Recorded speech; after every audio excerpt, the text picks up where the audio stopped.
کہ اللہ کے پیغمبر صلی اللہ علیہ وسلم سے پوچھا گیا کہ عورت اللہ کی نگاہ میں سب سے معزز، سب سے مقدس، سب سے محترم کب رہتی ہے؟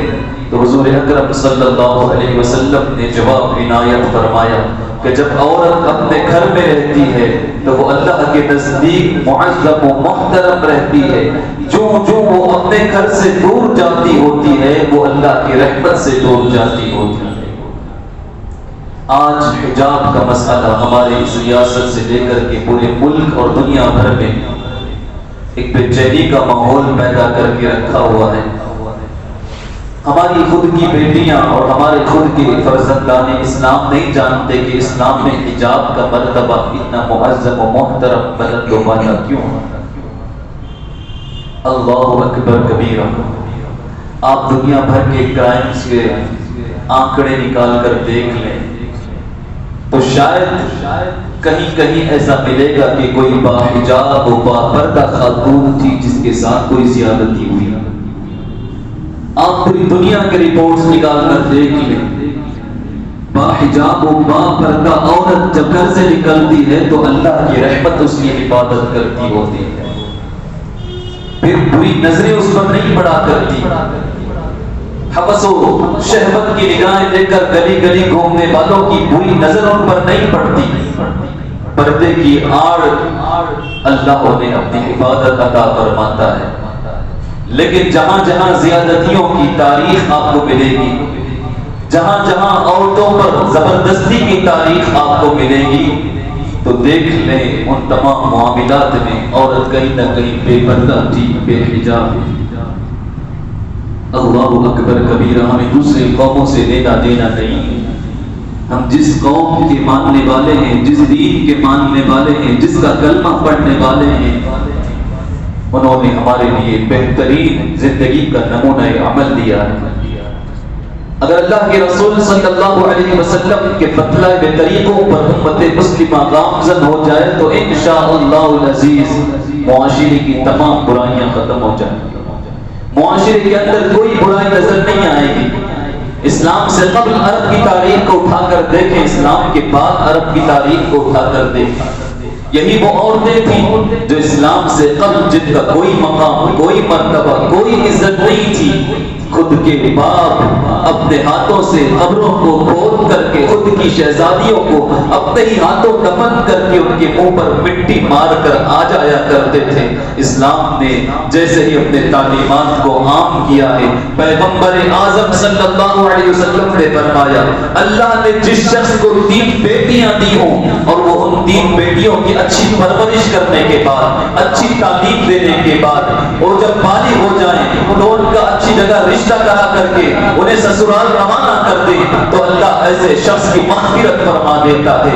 اللہ اکبر کبیرہ۔ اب جن کی 3 بیٹیاں نہیں تھی وہ حسرتیں بھر رہے تھے، وہ حسرتیں بھر رہے تھے، وہ دعائیں مانگ رہے تھے کہ اے اللہ ہمیں بھی 3 بیٹیاں عطا فرما دے، تاکہ پیغمبر اعظم نے جو بشارت 3 بیٹیوں کی پرورش پر عطا فرمائی ہے وہ بشارت اللہ ہمیں بھی عطا فرما دے، وہ انعام اللہ ہمیں بھی عطا فرما دے۔ پھر کسی نے اٹھ کر پوچھا اے اللہ کے پیغمبر میری تو 3 بیٹیاں نہیں ہیں، صرف 2 ہی بیٹیاں ہیں، کیا مجھے یہ انعام نہیں ملے گا؟ اللہ کے رسول نے فرمایا جو اپنی 2 بیٹیوں کی اچھی پرورش کرے، تعلیم دے، تربیت دے، پھر اچھی جگہ شادی کرا دے، اللہ اس کو بھی ایسے ہی اجر عطا فرمائے گا، اس کی بھی اللہ حساب و کتاب کے بغیر مغفرت فرما دے گا۔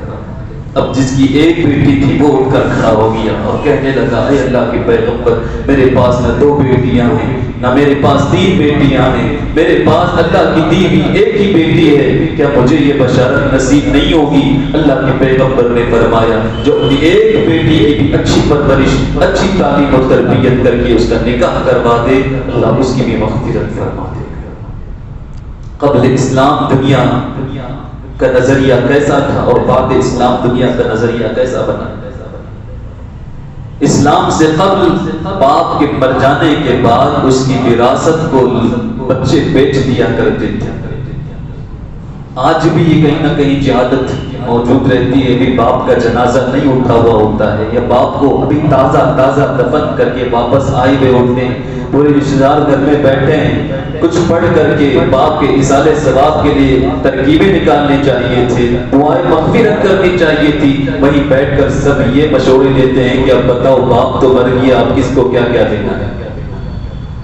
یہ دنیا ہے ہی ایسی چیز میرے بھائی، یہ دنیا ہے ہی ایسی چیز جس پریوار کے لیے، جن بچوں کے لیے ہم اللہ کو بھول جاتے ہیں، آخرت کو بھول جاتے ہیں، قبر کی وحشت و دہشت کو بھول جاتے ہیں، مرتے ہی ہمارے وارثین ہمارے پراپرٹی، ہماری جائیداد کے بارے میں بات کرتے رہتے ہیں، اور کچھ دن کے بعد تو بھول ہی جاتے ہیں کہ کوئی ہمارے والد تھے، انتقال کر گئے تھے، چلو جا کر ان کی قبر دیکھ کر آتے ہیں۔ کئیوں کی تو قبریں زمین میں دھس جاتی ہیں، کئیوں کی قبروں پر کتے بیٹھے ہوئے ہوتے ہیں، کئیوں کی قبروں میں سوراخیں بن جایا کرتی ہیں، کئیوں کی قبروں پر پتھر ٹوٹ کر گر جایا کرتے ہیں، بارش کی وجہ سے اندر دھس جایا کرتی ہے، لیکن کوئی جا کر دیکھنے والا نہیں ہوا کرتا۔ اپنے زمانے کے بڑے بڑے روسا تھے، اپنے زمانے کے بڑے بڑے عمرا تھے، اپنے زمانے کے بڑے بڑے معزز شخصیات تھے کہ جب گھر سے نکلتے تھے تو کپڑوں کی کبھی پریس نہیں ٹوٹا کرتی تھی، کپڑوں کے اندر سے کبھی خوشبو غائب نہیں ہوا کرتی تھی، لیکن جو کچھ کیا صرف دنیا کے لیے کیا، اگر آخرت کے لیے کچھ نہیں کیا تو پھر سب دنیا میں ہی رہ جاتا ہے، آخرت میں کچھ نہیں کرتا۔ البتہ اس زمانے میں کیا ہوتا تھا، باپ کے مر جانے کے بعد وراثت جب تقسیم ہوتی تھی تو پھر پوچھا جاتا تھا کہ ماں کا کیا ہوگا۔ ہر بیٹا کہتا میرے پاس میں ماں کو رکھنے کے لیے تیار نہیں ہوں، میں ماں کو نہیں رکھوں گا، میں ماں کو نہیں رکھوں گا۔ وہ کہتا تو رکھ لے، وہ کہتا تو رکھ لے، بولتا میں نہیں رکھوں گا، تو نہیں رکھوں گا۔ پھر بعد میں کیا ہوتا، پھر بعد میں بھائی لوگ یہ مشورہ کر کے اس مشورے پر عمل کرتے کہ ماں کو لے جا کر جہاں لوگوں کو بیچنے کا بازار ہوتا ہے وہاں بیچ دیں گے، جو قیمت حصول ہوگی آپس میں بھائی لوگ تقسیم کر لیں۔ اللہ اکبر کبیرہ، اللہ اکبر کبیرہ، اس ماں پر کیا گزرتی تھی ہوگی قبل اسلام۔ جو ہی پیغمبر اعظم صلی اللہ علیہ وسلم اس دنیا میں اللہ کے سب سے پیارے حبیب بن کر تشریف لاتے ہیں، رحمت للعالمین بن کر تشریف لاتے ہیں، انہوں نے کہا اے اللہ کے بندو سنو، اگر تمہیں جنت چاہیے تو ماں کی خدمت کرو، باپ کی خدمت کرو، الجنت تحت اقدام امہاتکم، تمہاری جنت کہیں اور نہیں رکھی گئی، تمہاری جنت تمہارے ماؤں کے قدموں تلے رکھی گئی۔ تو اسلام سے قبل عورتیں پردہ بھی نہیں کرا کرتی تھی۔ تاریخ کو اٹھا کر دیکھ لیں، عورت کو ایک انٹرٹینمنٹ کی چیز سمجھی جاتی تھی، جب چاہے خرید لیا کرتے تھے، جب چاہے بیچ لیا کرتے تھے، 2 دن کے لیے نکاح کرتے تھے، پھر نکاح توڑ کر بیچ لیا کرتے تھے، پھر وہ کسی کے رحم و کرم پر بلا کرتی تھی۔ لیکن اسلام کے بعد اللہ اکبر کبیرہ، نصف ایمان بتلایا گیا کہ تمہارا ایمان مکمل اس وقت ہوگا جب تمہارے گھر میں تمہاری شریک حیات آئے گی۔ پھر یہ کہا گیا کہ اسلام سے قبل عورتیں بے پردہ رہا کرتی تھی، اے مومن عورتوں تمہیں بے پردہ نہیں رہنا ہے، اس لیے کہ اب تم جاہل عورتوں کی طرح نہیں ہو، اللہ کی بندیاں اور رسول اللہ کی امت ہو چکی ہو، ایک مومن کامل کی بیوی ہو، ایک مومن کامل کی ماں ہو، ایک مومن کامل کی بہن ہو، بیٹی ہو، لہذا اسلام نے تمہارا مرتبہ کعبے سے بھی افضل کر دیا ہے، جہاں کعبہ افضل ہے تو اس کے اوپر غلاف اڑایا جاتا ہے، اے مومن عورتوں تم بھی افضل ہو، تمہارے اوپر بھی پردہ اڑایا جائے گا تاکہ غیر غلط نظریں تمہارے اوپر نہ پڑیں، شہوت و ہوس کی نظریں تمہارے اوپر نہ پڑیں، گندی بری نظریں تمہارے اوپر نہ پڑیں۔ تمام کتابیں تو یوں ہی رکھی جاتی ہیں، بتائیے تو ذرا قرآن شریف کو غلاف میں کپڑے میں اڑا کر کیوں رکھا جاتا ہے؟ یہ بتلانے کے لیے کہ یہ کوئی عام کتاب نہیں، سب سے اعظم سب سے افضل کتاب ہے۔ ہم اپنے محل چاہے جتنے کروڑوں کے بنا لیں، کپڑا اڑا کر نہیں رکھتے، غلاف اڑا کر نہیں رکھتے، لیکن وہ کعبہ جو صدیوں سے ہے، پرانے پتھروں سے بنا ہوا ہے، اس پر غلاف اڑا کر رکھتے ہیں۔ کیوں رکھتے ہیں؟ یہ بتانے کے لیے کہ یہ کوئی عام گھر نہیں بلکہ اللہ کا سب سے پیارا گھر ہے۔ تو عورتوں کو بھی یہی عزت و احترام دیا گیا اسلام میں کہ اے عورتوں، تم سب کی نگاہ کی زینت نہ بنو، تم اپنے شوہر کی نگاہوں کی زینت بنو۔ سب تمہیں دیکھ کر اپنی للچائی نظروں سے اپنے آنکھوں کا زنا نہ کریں، بلکہ جب شوہر تمہارے گھر آئے تو تم اس کی آنکھوں کی زینت و سکون بن جایا کرو۔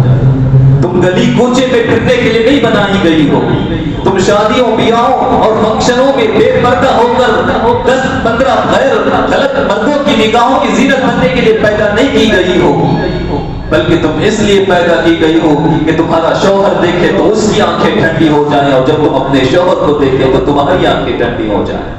ہن لباس لکم وانتم لباس لہن، تم آپس میں ایک دوسرے کے لیے لباس بنائی گئی ہو، تم آپس میں ایک دوسرے کے لیے زینت و سکون و عافیت کے لیے ایک بڑی پیاری چیز بنائی گئی ہو، لیکن اگر اس کے برخلاف ہو کر لوگ باہر نکلتے ہیں تو یقیناً وہ اللہ کی ناراضگی کا سبب بن جاتا ہے۔ آج کچھ گھروں میں یہ ماحول ہے، بالخصوص ماؤں کی نظر میں ایسا لگتا ہے کہ بچیوں کو تیار کروا کر کے، اچھے اور باریک چست کپڑے پہنوا کر کے، میک اپ کروا کر کے، کھلے بالوں کے ساتھ شادیوں میں لے کے جائیں گے، باراتوں میں لے کے جائیں گے، فنکشنوں میں لے کے جائیں گے، تو شاید کئی لوگ ہماری بچیوں کو دیکھ کر ہو سکتا ہے کوئی رشتہ پسند کر لیں۔ یہ نظریہ غیر اسلامی نظریہ ہے، یہ سوچ غیر اسلامی سوچ ہے۔ اگر ہم مقدر و ایمان کو مان کر چلتے ہیں، اور چلنا ہی چاہیے، ہی ایمان ہے، تو اس بات کی بھی یقین دہانی کے ساتھ ہمیں چلنا ہوگا کہ ہماری بیٹی کے مقدر میں جو رشتہ ہے وہ پہلے سے ہی طے ہے، ہمارے بیٹے کے مقدر میں جو رشتہ ہے وہ پہلے سے ہی طے ہے۔ اللہ نے ان کے رشتوں میں جن کو رکھا ہے وہی ملنے والے ہیں۔ جب وہی ملنے والے ہیں تو شیطانی خیالات کے ساتھ شادی باراتوں میں اپنی بیٹیوں کو بے پردہ لے جاتے ہیں، جہاں ہزاروں کی تعداد میں مرد، نوجوان، مسلم، غیر مسلم سب رہتے ہیں، ان کے سامنے اپنی بچیوں کو بے پردہ لے کر کس غیرت کے ساتھ ہم جاتے ہیں۔ اللہ کی پناہ آج کوئی ایسی شادی شاید کہ نظر آتی ہے جس میں بے پردگی اور بے حیائی نہ ہوتی ہے۔ اللہ کے پیغمبر صلی اللہ علیہ وسلم نے فرمایا ہر قوم کی کوئی نہ کوئی نشانی ہوتی ہے، ہر قوم کی کوئی نہ کوئی نشانی ہوتی ہے، اور میرے قوم کی نشانی حیا ہے۔ اللہ اکبر کبیر، حیا اللہ کے نبی نے اپنے قوم کی نشانی بتائی۔ یعنی جس قوم کی بچیوں کو دیکھو کہ وہ باپردہ ہیں تو پوری دنیا سمجھ بیٹھے کہ یہ بچیاں مسلمانوں کی بچیاں ہیں۔ لیکن ہوتا کیسے ہے کہ شرک و کفر کے ماننے والے بھی حیا کر جائیں۔ آج ہماری بچیاں ایسے بے حیا ہوتی ہیں جو ایک رب کا کلمہ نہیں پڑھتے، جو پیغمبر اعظم کا کلمہ نہیں پڑھتے، جو حضرت فاطمہ کے کردار کو نہیں پڑھے ہوئے ہیں، جو حضرت خدیجہ و عائشہ کے کردار کو نہیں پڑھے ہوئے ہیں۔ کبھی کبھی ہماری بچیوں کو دیکھ کر وہ بھی شرما جاتی ہے۔ اللہ اکبر کبیرہ۔ حضرت عائشہ صدیقہ رضی اللہ تعالی عنہا ام المؤمنین ہیں، تمام امت کی ماں ہیں، امت میں جتنے افراد آتے ہیں ان سب کی وہ ماں ہیں۔ وہ فرماتی ہیں چونکہ رسول اعظم صلی اللہ علیہ وسلم کے مزار اقدس پر جانے کی اجازت مردوں کو بھی ہے، عورتوں کو بھی ہے، اور وہ ان کے شوہر نامدار بھی تھے، اور ان کے بغل میں جو مدفون تھے وہ ان کے والد محترم حضرت ابو بکر صدیق رضی اللہ تعالی عنہ تھے۔ حضرت عائشہ فرماتی ہیں کہ جب میں حضور کے مزار پر جایا کرتی تو اوڑھنی اپنے چہرے سے ہٹا لیا کرتی، اس سوچ کے ساتھ کہ یہاں جو آرام فرما ہے وہ میرے شوہر ہیں، اور ان کے بغل میں جو آرام فرما ہے وہ میرے والد ہیں۔ بولے ان سے کیوں حیا کروں، ان سے کیوں پردہ کروں، دونوں تو میرے محارم ہیں۔ وہی حضرت عائشہ صدیقہ، بڑی غور سے میری بات کو سنیں، وہی حضرت عائشہ صدیقہ فرماتی ہیں جیسے ہی وہاں تیسرا جنازہ آ کر حضرت عمر فاروق اعظم مدفون ہوتے ہیں، اس کے بعد سے جب بھی میں رسول اعظم صلی اللہ علیہ وسلم کی مزار اقدس میں حاضر ہونے کے لیے گئی ہوں، کبھی اپنے چہرے سے پردہ نہیں ہٹائی ہوں، اس لیے کہ اس سے قبل میرے شوہر تھے، میرے والد تھے، اب جو آئے ہیں وہ میرے لیے نامحرم تھے، اگرچہ وہ قبر کے اندر ہیں لیکن میں چاہتی ہوں کہ ان سے بھی میں پردہ کروں۔ اللہ اکبر کبیرہ، اللہ اکبر کبیرہ۔ قبر کے اندر حضرت عمر فاروق اعظم آرام فرما رہے ہیں اور ام المؤمنین حضرت عائشہ امت کو یہ سبق دے رہے ہیں کہ ہر حالت میں پردے کے دامن کو اپنے ہاتھ سے مت چھوڑو، اگرچہ وہ قبر کے اندر ہیں، اس سے پہلے میرے شوہر میرے والد تھے تو میں پردہ اٹھا لیا کرتی تھی، اب سے میں پردہ نہیں ہٹاؤں گی، اس لیے کہ حضرت عمر بھی اب سے یہاں آرام کر رہے ہیں۔ کیسے ہمارے اسلاف تھے، کیسے ہمارے اکابرین تھے کہ تقوی، طہارت کو، پردہ نشینی کو، اللہ کے خوف کو اتنا مقدم رکھتے تھے کہ بعد وصال بھی وہ نامحرموں سے پردہ کرتے تھے۔ اور آج کوئی شادی بتا تو دو، کوئی فنکشن بتا تو دو، اگر ان میں سے 2-4 پردہ پہن کر چلی بھی جائیں تو سب ان کو یوں دیکھیں گے کہ بیچاری وہ اگلی شادی سے پردہ ہٹا کر آنے پر مجبور ہو جائیں گے کہ معاشرہ ایسا بن گیا ہے۔ ہمیں کہا جاتا ہے کس دور میں جیتے ہو مولوی صاحب، یہ دور 2021 سال 20ویں صدی کا ہے، کس دور میں جیتے ہو؟ دور قیامت تک حساب و کتاب میں رہے گا، جس دور میں بھی جو بھی آئیں گے ان کا حساب و کتاب ہوگا۔ اگرچہ پوری دنیا ننگی گھومنے لگ جائے تب بھی مسلمان پر فرض ہے کہ وہ کپڑے پہن کر پردے کے ساتھ گھومے۔ آج ادننگی ہو گئی ہے، چھوٹے چھوٹے کپڑے۔ ایک مسلمان لیڈی کی ڈیبیٹ کو میں سن رہا تھا، وہ وکیل تھی، وہ کہہ رہی تھی میں نے قرآن میں کہیں نہیں پڑھا ہے کہ اس میں کہا گیا ہو کہ پردہ کرو، بس اتنا کہا گیا ہے کہ شرمگاہوں کی حفاظت کرو۔ وعاذ اللہ رب العالمین۔ بے دینی، دین بیزاری اور غلط کلچر کے اثر نے اتنا ہمارے لوگوں کو ایمان سے، دین سے دور کر دیا ہے کہ وہ کھلا بیٹھ کر قرآن کی خلاف باتیں کر رہے ہیں۔ اس لیے میں ہمیشہ کہتا ہوں اپنے بچوں کو دینی تعلیم و تربیت دو، دنیا کے ساتھ ساتھ بلکہ دنیا سے قبل دین سکھاؤ۔ جب وہ مسلمان رہیں گے تو اچھے انسان بھی بن کر رہیں گے۔ جب ان کے پاس اسلام ہی نہیں ہے، جب ان کے پاس دین ہی نہیں ہے، جب وہ اللہ رسول کو نہیں ڈریں گے، میرے بھائیوں ماں باپ کو کیوں ڈریں گے؟ ماں باپ کو بچے ڈرتے ہیں اللہ رسول کی وجہ سے، ماں باپ کی عزت کرتے ہیں بچے تو اللہ رسول کی وجہ سے، ماں باپ کی قدر کرتے ہیں بچے تو اللہ رسول کی وجہ سے۔ جب اللہ رسول کو ہی وہ بھول گئے تو ماں باپ کو کہاں سے یاد رکھیں گے؟ ماں باپ کی پیشانی پر 3 نام لگا کر چلے جائیں گے، پھر بعد میں کہتے ہیں ہماری بچی ایسی نہیں تھی، ایسی کیسے ہوگی؟ ہمارا بچہ ایسا نہیں تھا، ایسے کیسے ہو گیا؟ اگر بچے مجرم ہیں تو ان کے ماں باپ بھی مجرم کہلائیں گے اگر وہ دینی تعلیم و تربیت سے اپنے بچوں کو آراستہ نہیں کرتے۔ اللہ اکبر کبیر۔ حضرت عائشہ کی جب یہ حدیث میں نے پڑھا ہے تو پھر میں سوچنے لگ گیا کہ بھئی جو خواتین انتقال کرتی ہیں، کہیں نوجوان عورت ہے، کہیں بوڑھی عورت ہے، کہیں بچی ہے، کچھ بھی ہے، تو ہمارے معاشرے میں کیا ہوتا ہے؟ سب لوگ اندر جا جا کر دیکھ کر آتے رہتے ہیں۔ یاد رکھیں ان کی روح ان کے جسم سے جدا ہے، پھر بھی ان کو احساس ہوتا رہتا ہے کہ کون آ رہا ہے، کون دیکھ رہا ہے۔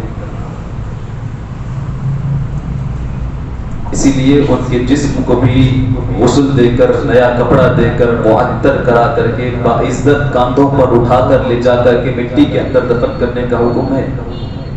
اگر وہ بے جان ہی تھی، ان کا کوئی معاملہ ہی نہیں تھا، تو پھر اس قدر تیاریوں کے ساتھ لے جا کر دفن کرنے کا حکم کیا تھا؟ پھر جا کر لوگ قبرستان میں سلام کیوں کرتے ہیں؟ السلام علیکم یا اہل القبور۔ اگر ان کے اندر احساس مر ہی گیا ہے، اگر ان کے اندر کوئی دیکھنے سننے کی قوت و طاقت ہی نہیں ہے، تو پھر لوگ جا کر کیوں سلام پڑھتے ہیں؟ لوگ جا کر کیوں فاتحہ پڑھتے ہیں؟ یقین جانیں جب کوئی غیر محرم مرد جا کر عورت کو دیکھتا ہوتا ہے تو اس کو یوں ہی فیل ہوتا ہے جیسے کہ زندی عورت بیچوں بیچ گھر میں سوئی ہو اور چاروں طرف سے مرد آ کر اس کو دیکھ رہے ہو۔ کیا کوئی عورت غیرت دار عورت یہ برداشت کر سکتی کہ وہ بیچوں بیچ گھر میں سوئی ہوئی ہو اور چاروں طرف سے نہ جانے کون کون ہے، پڑوسی اڑوسی رشتہ دار، پڑوسی کا دوست رشتہ دار کا دوست، اس کے دوست کا دوست، پتہ نہیں کون کون آ رہا ہے، سب اندر گھس رہے ہیں، سب دیکھ رہے ہیں۔ اس صورتحال میں گھر کے وہ افراد جو ذمہ دار ہوتے ہیں وہ بھی محاسبے کے تحت آئیں گے۔ ان کے لیے لازم ہے کہ وہ غیر مردوں کو دور رکھیں یا اعلان کریں بھائی جو نامحرم ہے وہ نہ جا کریں۔ اب شریعت تو یہی ہے، جو نئے سے سن رہے ہیں وہ بولتے ہیں ارے بھائی یہ نئی بات کہاں سے آ گئی، یہ نیا مسئلہ کہاں سے آ گیا؟ نیا مسئلہ نہیں ہے، ہم نے سیکھا یا سکھایا نہیں ہے، مسئلہ تو پرانا ہی ہے۔ مسئلہ تو اس وقت سے مسائل شروع ہیں جب شریعت شروع ہے، لیکن ہم نے سیکھا نہیں، ہم نے سکھایا نہیں، تو ہمیں نیا سننے میں آتا ہے لیکن مسئلے کی نوعیت نہیں ہوتی۔ گھر کے افراد غیرت مند افراد، کسی کی بیٹی کا جنازہ ہے، کسی کی بیوی کا جنازہ ہے، کسی کی ماں کا جنازہ ہے، زندگی بھر پردے میں رکھا کرتا تھا، کبھی کسی کے سامنے نہیں لایا کرتا تھا، اب مرنے کے بعد سب لوگ آ کر دیکھ رہے ہیں، غیر مسلم بھیڑ چمار اڑوس پڑوس سب آ کر دیکھتے ہیں۔